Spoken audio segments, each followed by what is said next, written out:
46A, notice to garnishing. Order 21, rule 46A, notice to garnishing. Garnishing म्हणजे काय? Judgement डेटार. डेटार जसं काल आपण पाहिले. ठीक आहे.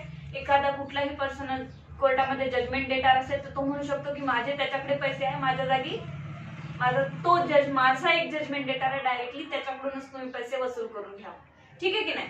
So the court may in the case of a debt other than a debt secured by a mortgage or charge सोडून mortgage or charge जर डेब्ट असेल तुमचं त्याला गार्निशिंग म्हणण्यात येणार नाही. त्याला काय डायरेक्टली मॉर्गेजार आणि चार्ज ज्याच्याकडे आहे ते म्हटले जाईल. which has been attached under rule 46 upon the application of the attaching creditor issue notice to the garnishee liable to pay such a debt calling upon him either to pay into court the debt due from him to the judgment debtor or so much thereof as may be sufficient to satisfy the decree and cost of execution or to appear and show cause why he should not do so.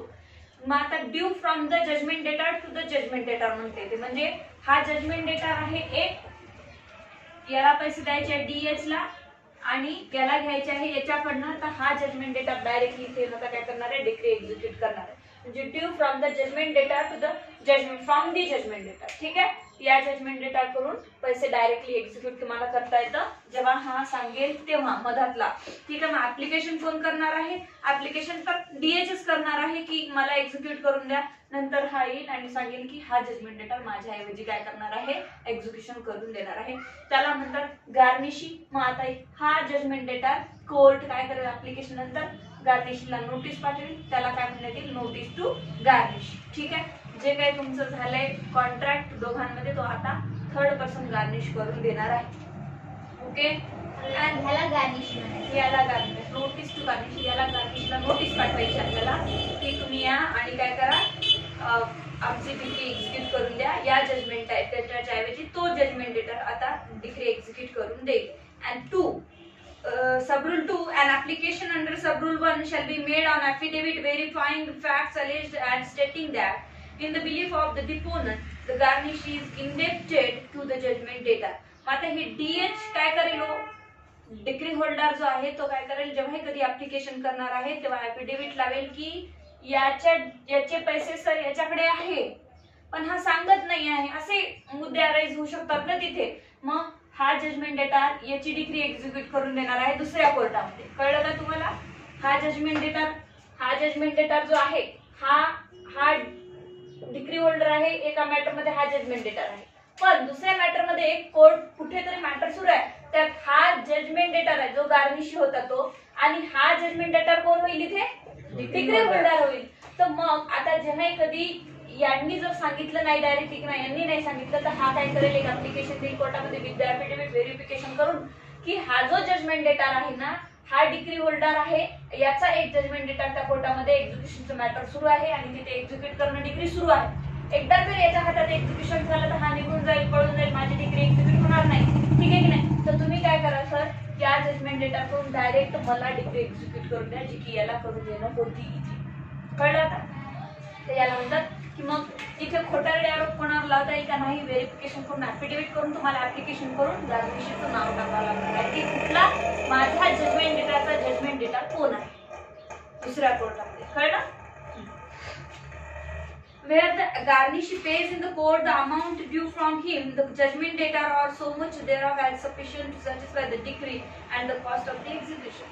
आता जे काही garnishee पे करतो आहे कोर्टात येऊन ते sufficient amount आहे का, हो की नाही, ते पाहिलं जाईल. पहिले कमी आहे जास्त आहे जेवढे आहे तेवढे, सो हे पाहिलं जाईल. And the court may direct that the amount may be paid to the decree holder towards the satisfaction of the decree and cost of the execution. आता इथे म्हटलं आहे की मग कोर्ट काय करेल? पहिले ते सॅटिस्फॅक्शन होतं का डिक्रीचं त्याच्या पैशाने हे पाहिलं जाईल आणि नंतर डायरेक्टली या जजमेंट डेटरला म्हणजे गार्निशीला डायरेक्टली डीएसला ते पैसे पेड करायला सांगणार आहे. ठीक आहे. 46 बी ऑर्डर अगेन्स्ट गार्निशी. आता काय म्हटलंय? Order against garnishee. गार्निशीच्या अगेन्स्ट ऑर्डर कशा काढायच्या?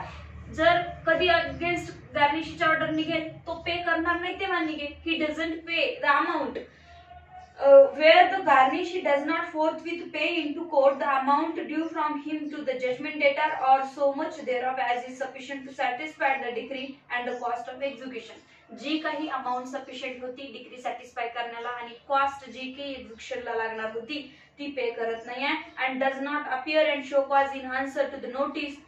The court may order the garnishee to comply with the terms of the notice and on such order execution may issue as though such order were decree against him. इथे काय म्हटलंय जेव्हा ही garnishee application देऊन सगळं proof झालंय आता की हा जजमेंट डेटरचा डेटर आहे आणि तो काय करतो आहे ऑर्डरला कंप्लाय करत नाही आहे.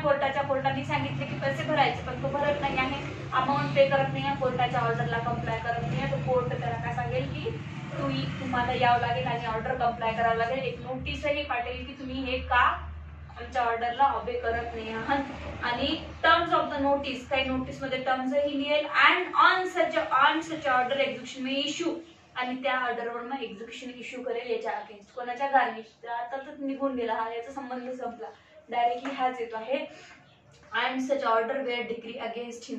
मग आता याच्या अगेन्स्ट डिग्री काढणार आहे कोणाच्या गार्निशच्या. ठीक आहे, जसं की जजमेंट डेटा मी कंप्लाय नाही केलं तर काय करणार होते तुम्ही प्रॉपर्टी अटॅच करणार होते, सेंड करणार होते, त्याला अरेस्ट करणार होते. तर इथे सेम आहे, आता सगळे अगेन्स्ट याच्यामध्ये. ठीक आहे, कुणाच्या गार्निशीच्या. कळत नाही हा डिग्री होल्डर आहे, डिग्री होल्डरचा हा जजमेंट डेटर आहे आणि दुसऱ्या मॅटर मध्ये हा डिग्री होल्डर आहे आणि दुसरा असावा नसावा काही प्रॉब्लेम नाही. ठीक आहे की नाही, एका मॅटर मध्ये असू शकतं तसं पण. ठीक आहे, म्हणजे समजा एखाद्या वेळेस पोझिशन मध्ये दिलेली आहे त्याला काही दिवस वापरायला दिलेली आहे कोणती गोष्ट चालतं तसं पण. ठीक आहे, तर इथे एक उदाहरण घेतो आपण. आता हा डीएच आहे, हा काय म्हणतो, हा जो आहे हा मी डायरेक्टली तुम्हाला इथून आणून न देण्यापेक्षा किंवा दुसरे काही करायचे झाले तर हा डायरेक्टली इथे गार्निशी होणार आहे याच्या जागी जाऊन. ठीक आहे, आणि या गार्निशीने आता जे काही कुठलेही अमाऊंट पेड नाही केले, जे कोर्टाचे कंप्लाय कंडिशन्स ऑर्डर नाही केल्या तर जे याला पनिशमेंट होणार ती अटॅचमेंट होणार ती सेल होणार ती हे सगळं आता याला होणार आहे. ठीक आहे, म्हणजे डिग्री कोणाच्या अगेन्स्ट पास होईल तर डायरेक्टली गार्निशीच्या, कोणाच्या अगेन्स्ट होणार ती ओरिजिनल जजमेंट डेटाच्या ती डिग्री. ठीक आहे, 46C trial of a disputed question. आता trial of a disputed question, dispute question कधी अराईज होईल, गार्निशी आता आलाय. गार्निशी म्हणतो की माझे तेवढे पैसे बनतच नाही, माझ्यावर खोटे आरोप लावले, जे काही ऑब्जेक्शन घेईल आता त्याचे ऑब्जेक्शन गार्निशचे आणि डीएस चे अलिगेशन्स हे दोन म्हणून काय होईल डिस्प्यूट तयार होईल. तर डिस्प्यूट कसा तयार होईल तर द गार्निशी डिस्प्यूट्स लायबिलिटी.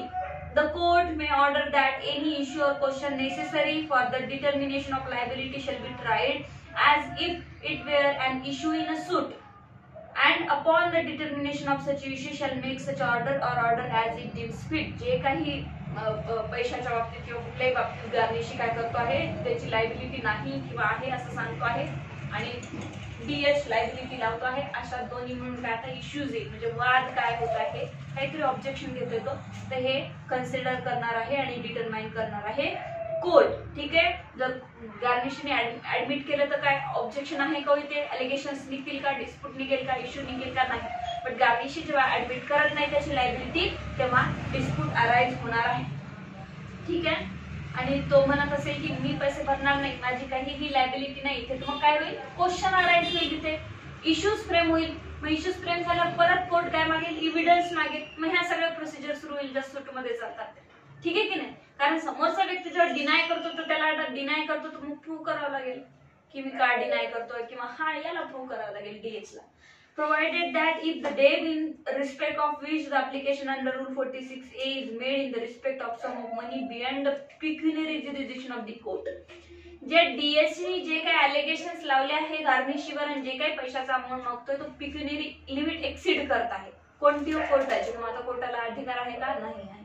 तर मग अशा प्रकारचे मॅटर त्या कोर्टात चालणार बिकॉज ज्युरिस्डिक्शनच नाही. The court shall send execution case to the court of a district just to which the said court is subordinate. मग आता जे कोणते कोर्ट असेल ते काय करेल डिस्ट्रिक्ट कोर्टाला मॅटर पाठवून देणार आहे बिकॉज पिक्युनरी लिमिट एक्सीड होत आहे इथे. कळलं?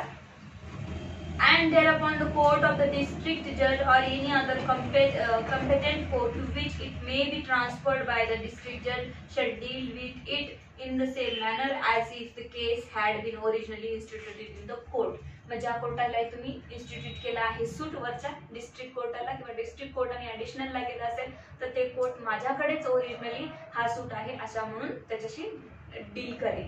ठीक आहे. 46D procedure where debt belongs to third person. आता हे जे डेट आहे हे थर्ड पर्सनशी रिलेट करत आहे. डायरेक्टली जजमेंट डेटर नाही कोणीतरी थर्ड पर्सन, जसं आकाशने म्हटलं की तो एका मॅटर मध्ये जजमेंट डेटर होत नाही पण थर्ड पर्सन आहे कोणीतरी. मग काय होणार तर हीच प्रोसिजरही तिथे अप्लाय होणार आहे. Where it is suggested or appear to be probable that the debt belong to some third person or that any third person has a lien or charge on or other interest in such a date, the court may order such a third person to appear and state the nature and particular of his claim if any to such a date and prove the same. Same तशीच procedure लागेल इथे. हे जसं काही judgement data येत होता त्या पर्सनला third पर्सनला मग आता प्रूव्ह करावं लागेल माझे काय चार्जेस आहे त्या प्रॉपर्टीवर. ठीक आहे की नाही. आता एखादी प्रॉपर्टी थर्ड पर्सनच्या पोझिशन मध्ये आहे. ठीक आहे की नाही.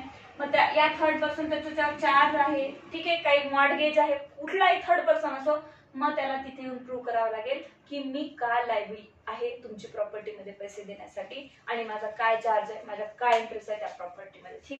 46E order as regard third person. आता order as regard third person म्हणजे काय तर ऑर्डर काय निघणार आहे third person. After hearing such a third person and any person or person who may subsequently be ordered to appear. जे कोर्टाने सांगितलं होतं थर्ड पर्सनला की तुमचा इंटरेस्ट काहीतरी बनतोय तुम्ही या आणि अपियर व्हा.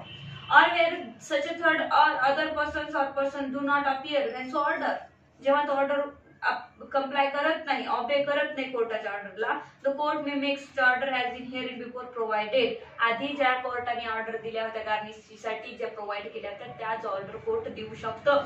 और such other order or order upon such a term किंवा दुसरेही काही ऑर्डर काढू शकतं किंवा त्या टर्म्स अँड कंडिशन ज्या काही आहेत त्याच्यावर ऑर्डर कोर्ट काढू शकतं. If any with respect to lien charge or interest as the case may be of such a third or other person or person as it may deem fit and proper. मग आता जे काही charge आहे जेवढा काही charge आहे प्रॉपर्टीमध्ये त्या पर्टिक्युलर चार्जवर तुमच्याकडे काय करू शकतो कोर्ट तेवढ्या पुरते ऑर्डर काढू शकतं. म्हणजे 10 एकर एक्झिक्युशन प्रॉपर्टी आहे माझा 2 एकरवर चार्ज आहे तर माझी 2 acre property order court attach करणार. बिकॉज मी काय केलं कोर्टाची ऑर्डर कंप्लाय करत नाही, कोर्टाच्या ऑर्डरला ऑबे करत नाही. कोर्टाने अपियर व्हायला सांगितलं तर कोर्टाला अपियर होईल तर कोर्ट काय करेल चार्ज. मग लीन म्हणजे कुठली मोलवर प्रॉपर्टी आहे मी माझ्याकडे ठेवून घेतली आहे त्याच्यावर ऑर्डर काढले कोर्टाने पण मी कोर्टात जाऊन अपियर होत नाही तर त्या पर्टिक्युलर प्रॉपर्टीला कोर्ट अटॅच करेल. अशा प्रकारचे थर्ड पर्सनवरही सुद्धा काय करणार आहे कोर्ट ऑर्डर काढणार आहे. मग मी परतही अटॅचमेंटही करू दिली नाही प्रॉपर्टी सेल करून टाकली मी मुद्दाम तर कोर्ट मला अरेस्टही करू शकतो. Because I am third person माझा इंटरेस्ट आहे त्यांनी कोर्टाने ऑर्डर पाठवलं होती मला की कोर्टाने आणि अपियर व्हा. ठीक आहे. 46F payment by garnishee to be valid discharge. आता व्हॅलिड डिस्चार्ज म्हणजे काय जर गार्निशी म्हणत असेल की मी पैसे देतो भरायला तयार आहे तर पुढे काय होईल बघा आता. Payment made by the garnishee on notice under rule 46A. Directly payment केलं त्यांनी गार्निशने और under any such order as aforesaid shall be a valid discharge to him as against the judgment debtor. कुठलेही ऑब्जेक्शन न घेता काय केलं valid discharge म्हणजे माझा डिस्चार्ज बनतोय लायबिलिटी आहे. And any other person ordered to appear and apostate for the amount paid and levied, although the decree in execution of which the application under Rule 46A was made or order passed in the proceeding on such application may be set aside or reversed. जे काही order तुम्ही गार्निशीच्या against काढल्या होत्या त्या reverse घेता येईल आणि set aside म्हणजे कॅन्सल करण्यात येईल जेव्हा कधी गार्निशी येऊन पेमेंट करणार आहे आणि गार्निशीला तिथून या मॅटर मधून मुक्त करण्यात येईल. मग आता गार्निशीवर तुम्ही जसं सांगितलं की 2 लाख रुपये गार्निशीचे ही जी डिक्री होती ना नेक्स्ट कोर्टामध्ये सेम कोर्टात तर 2 लाखाची डिक्री होती आणि या डीएस ला किती घ्यायचे याच्याकडून या मेन याच्याकडून जजमेंट डेटाकडून 10 लाख. मग आता हा जाईल 2 लाख रुपये भरेल आणि वापस येईल. आता इथे याची लायबिलिटी संपून जाईल कुणाची हो या गार्निशीची. ठीक आहे. आणि कारण बिकॉज त्यांनी ऑर्डरला कंप्लाय केलं मग कोर्ट काय करेल ज्या काही ऑर्डर काढल्या होत्या त्याच्या अगेन्स्ट रिव्हर्स घेईल आणि सेट असाइड करेल म्हणजे ऑर्डर ज्या काही काढल्या कॅन्सल. गार्निशीची लायबिलिटी 2 लाखाची होती त्यांनी ती प्रूव्ह केली कोर्टात येऊन की माझे फक्त 2 लाखाची लायबिलिटी माझी त्याच्यावर लायबिलिटी नाही 2 लाख विषय संपू आणि तो जाईल त्याचा संबंध त्या सूटशी एक्झिक्युशनच्या ऑर्डरशी संपून जाईल. Okay. 46G cost. The cost of any application made under Rule 46A and of the any proceeding arising therefrom or incidental thereto shall be in the discretion of the court. जे काही कॉस्ट कोर्ट लावणार आहे गार्निशीला लागेल. जर garnishee आलाच नाही, अपिअरच होत नसेल, समोरची पार्टी येऊन वापस जातीये, तर काय होईल, कॉस्ट लावण्यात येईल त्याच्यावर. तर कोर्टाच्या डिस्क्रिप्शनवर आहे की कॉस्ट किती लावायची, काय लावायची. कॉस्ट पाहिली आपण, ऍडजस्टमेंट कॉस्ट लावू शकतो. मग वॅक्शिशियस सूट दाखल केला की हा गार्निशी आहे, कोण, डीएस म्हणतो, ऍफिडेव्हिट देऊन की हा गार्निश आहे. नंतर ऑब्जेक्शन घेतलं, त्याची लायबिलिटीच नाही काही, तो गार्निशीच नाही, तो कोणाला कॉस्ट लागणार आहे, डीएस ला. कंपन्सेटरी कॉस्ट, ठीक आहे की नाही, ऍडजस्टमेंट कॉस्ट, जनरल कॉस्ट, ह्या सगळ्या कॉस्ट कोर्टाच्या डिस्क्रिप्शनवर लावू शकतो. ऍप्लिकेशनचा खर्च कोणावर राहील, डीएच वर राहणार आहे.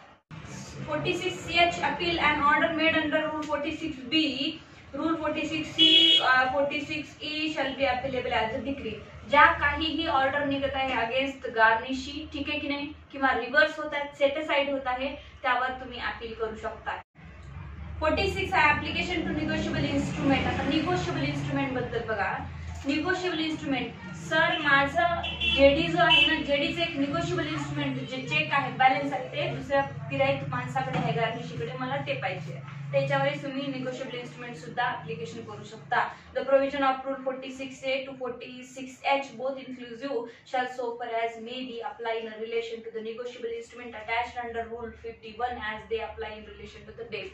ठीक आहे की नाही, माझे एवढे चेक त्याच्याकडे पडले, माझे एवढे शेअर्स त्याच्याकडे पडले, कोणाचे हो सर, डीएच कोणाला सांगणार आहे, कोर्टाला. जजमेंट डेटाचे शेअर्स त्या कंपनीमध्ये पडलेले आहेत सर, त्या कंपनीला गार्निशी करा आणि त्यांचे शेअर्स मला मिळून द्या. हे काय आहे, निगोशिएबल इन्स्ट्रुमेंट. चेक झालं, जे काही तुमच्या प्रॉपर्टीचे डॉक्युमेंट्स आहेत काही, ठीक आहे की नाही, बॉन्ड झाले, हे निगोशिएबल इन्स्ट्रुमेंट म्हणतो आपण. ठीक आहे, याच्यावर सुद्धा डायरेक्ट न तुम्ही डायरेक्टली मनी डिक्री ना अटॅचमेंट न सेल मागता, हे सुद्धा तुम्ही गिराईक पर्सन थ्रू मागू शकता.